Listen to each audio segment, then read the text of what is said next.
Good afternoon guys. So nagbalik kita diri sa may Arevalo Esplanade no. So I am just walking pakadto sa Dogamay diri nga iskina no. Pakadto sa ila ding Arevalo Esplanade. So i-check lang naton no kung anong progress diri. So may medyo may gamay nga iskina diri nga lapos diri. So ang daan naton guys nga ginagian sirado na during construction. So basically base ini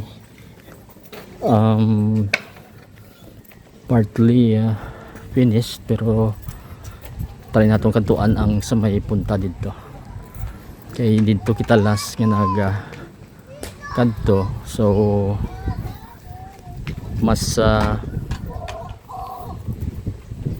medyo malayo ato, pero diri makita nyo diri guys ang iyang section.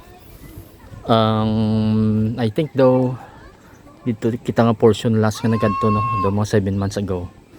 So sirado na ang entrada dito kag ang construction daw at the moment do nauntat no, kaya wala na dito mga heavy equipment. Pero ang diri is may mga baluster naman diri ang ilang railings no, so makita nyo dira. And then do may iban ganit di makeshift niya taytay no para makakross sila. I'm not sure kung legal or illegal, pero inubra nila di para makatabok sila guys.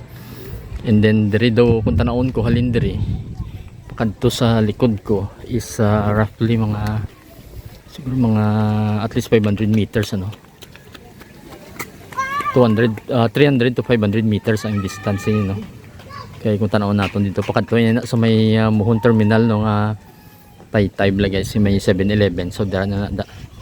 So ginawa nato pangita ang lulutsan na ari malang diri.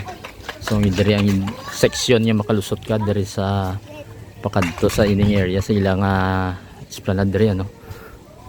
So currently daw I'm not sure kung kumpleto na ini, pero makita niyo dira ang railings nga mga baluster no, nga design no, kag semento ini.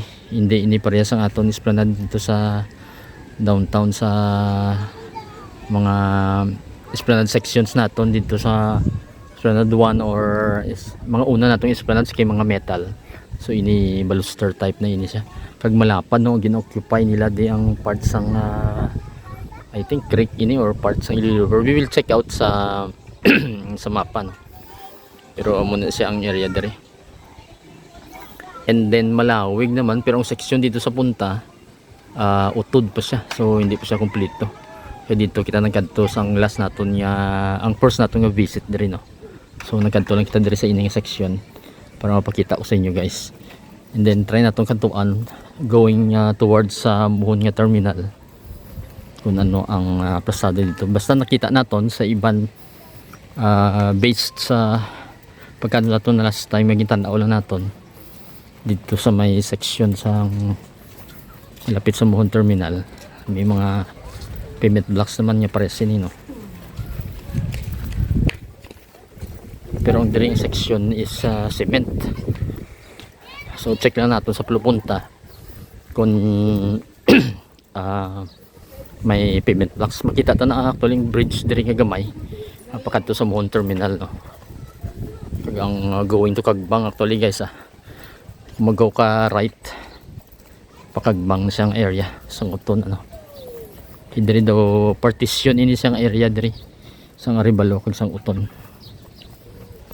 So i-check ta lang dito sa ulunhan. Diri ganit do may area man niya natamnan. So may mga dogin parehas sila sa aton bilang kagbang section to sang Sunset Boulevard. May mga tanom bla. So pwede siya butangan sa mga tanom. Ang street lights makita nyo dira, ito yung solar powered man ini. So typical nato yung mga street lights no, mga LED bla guys.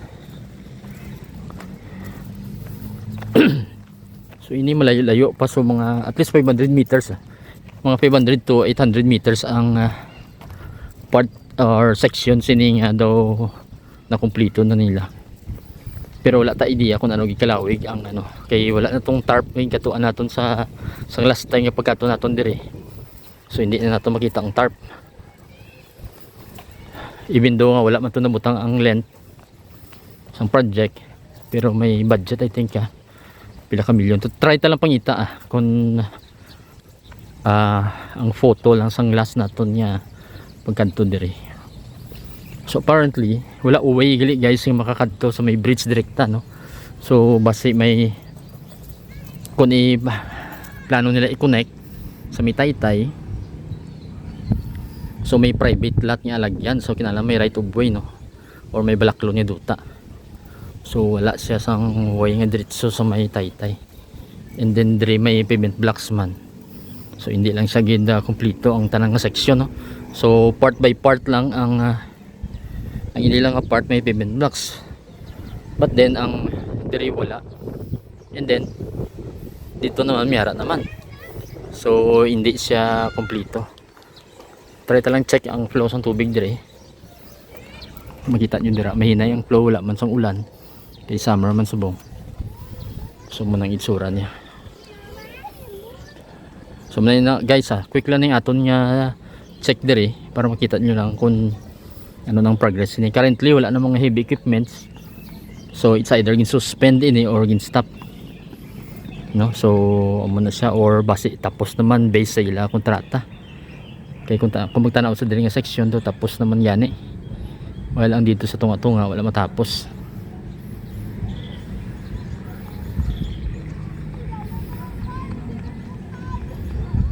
So till the next videos and updates guys, thank you for watching.